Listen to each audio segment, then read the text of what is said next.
I've seen a lot of cases both before and after legalization in which women desperately pleaded with their abortionists to provide them with the aftercare they needed to save their lives. I've only seen one case where the woman was so desperate that she jumped out the window. This is Christina with the Sisyphean Journal, and today is January 7th.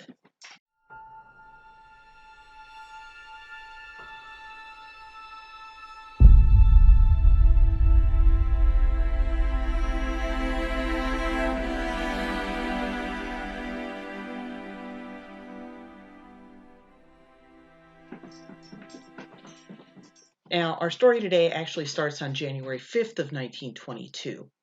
Dr. William Mason heard a woman's voice outside the door of his house in an exclusive upscale neighborhood in Atlantic City, New Jersey. He opened the door to find an injured young woman on his porch, clad only in a light bathrobe and stockings, trying to tell something to a passing milkman. She looked wild-eyed and drugged. "For God's sake, let me in," she pleaded as soon as he opened the door. "I just jumped off the roof." "You've been taking dope, haven't you?" he asked. "They gave me a glass of black stuff to drink," she said. So Dr. Mason said that maybe he should call a policeman to take her home. "No," she shouted. "I'm afraid." "Afraid of what?" "Dr. Bricker. I'm afraid of what he'll do to me." She explained that she had gone to a Philadelphia address where she'd been put into a car and brought to the Bricker Sanitarium in Atlantic City. Bricker Sanitarium was a cottage just half a block from Dr. Mason's door. The sanitarium was run by Dr. William H. Bricker, Jr. "I didn't know where I was going when she got in the car," she said. So Dr. Mason called the police. The woman, who was identified as Irene Michelson, was taken to City Hospital, where she was able to tell doctors that Bricker had performed an abortion on her. She had jumped from the building, she said, because Bricker had threatened to abandon her without care and just let her die. So police went to investigate the sanitarium. They found a basement room fitted up with a hospital bed and normal equipment for a hospital operating room. The second floor contained beds that looked as if they'd recently been occupied. Neighbors told the police that as the authorities had knocked on the front door, two women had slipped out the back door. The woman who opened the door to let police in was Cassie Mitchell. She said that she worked as a housekeeper there, and the police arrested her. Another woman was arrested along with Bricker's wife, Etta, who had arrived during the search and given a false name to police. She was held on $1,000 bail as a material witness. Now, one of the women at the sanitarium corroborated Irene's abortion story. This woman, Carrie Riley, also like Irene from Philadelphia, said that she had previously worked for Bricker's father. Mrs. Riley said that Irene had been brought to the sanitarium by car on December 30th. The next day, Bricker had taken Irene to the basement operating room.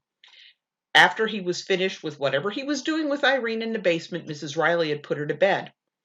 Bricker, Mrs. Riley told police, had indeed threatened to let Irene languish and die without medical care, probably as a way of getting more money out of her.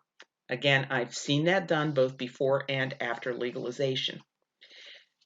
Now, unfortunately for Irene, her desperate leap out the window was not enough to get her the care she needed to survive. She was pronounced dead at 12:43 on the morning of January 7th. Excuse me, not COVID, I promise. She didn't die from injuries sustained during the fall. She died from peritonitis due to the botched abortion. So when Irene Michelson made her desperate leap for health, Bricker was already awaiting sentencing for an abortion case in which the woman had survived. Why do they not put these men in prison? He fled Atlantic City but was captured trying to hide on the fire escape of his second residence in Philadelphia. Authorities had concerns that Bricker might try to elude them by fleeing the country, as his father had done in a similar case. Now, while awaiting trial for Irene's death, Bricker received a sentence of 2 to 7 years of hard labor for the non-fatal abortion case. Would have been really nice if they'd have locked him up before he got around to killing Irene. He made bail on that case pending appeal and had to pay an additional $20,000 bail for the abortion he performed on Irene. Now, In the end, Bricker was finally apprehended and sentenced to a term in Philadelphia's Eastern State Penitentiary. Now, during the trial for Irene's death, Bricker admitted that his chauffeur had driven him from Philadelphia to Atlantic City on December 30th, but he denied that there was another person in the car. He offered a corroborating witness named Richard Black, a former Philadelphia City police detective who was serving time for conspiracy and larceny. You lie down with dogs, you get up with fleas. Black said that he had seen Bricker in the car without the young woman. The jury deliberated only for 20 minutes before they found Bricker guilty of performing the abortion that killed Irene. He was sentenced to 10 to 15 years in prison and fined $5,000. News coverage said that Bricker collapsed when sentence was pronounced. He appealed his conviction, but it was upheld. And this is something you need to keep in mind.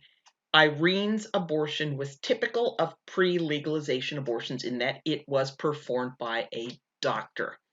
This idea that women just reflexively and unthinkingly reach for the rustiest hanger in the closet to ream themselves out with is a myth perpetuated by the abortion lobby. The same people who were performing them before legalization perform them after legalization. And frankly, I'll be honest, the two biggest differences I've seen are the amount of trouble people get into, which is a lot less after legalization, and the fact that after legalization, you no longer get people dumping bodies to cover their complicity. The woman is just as dead.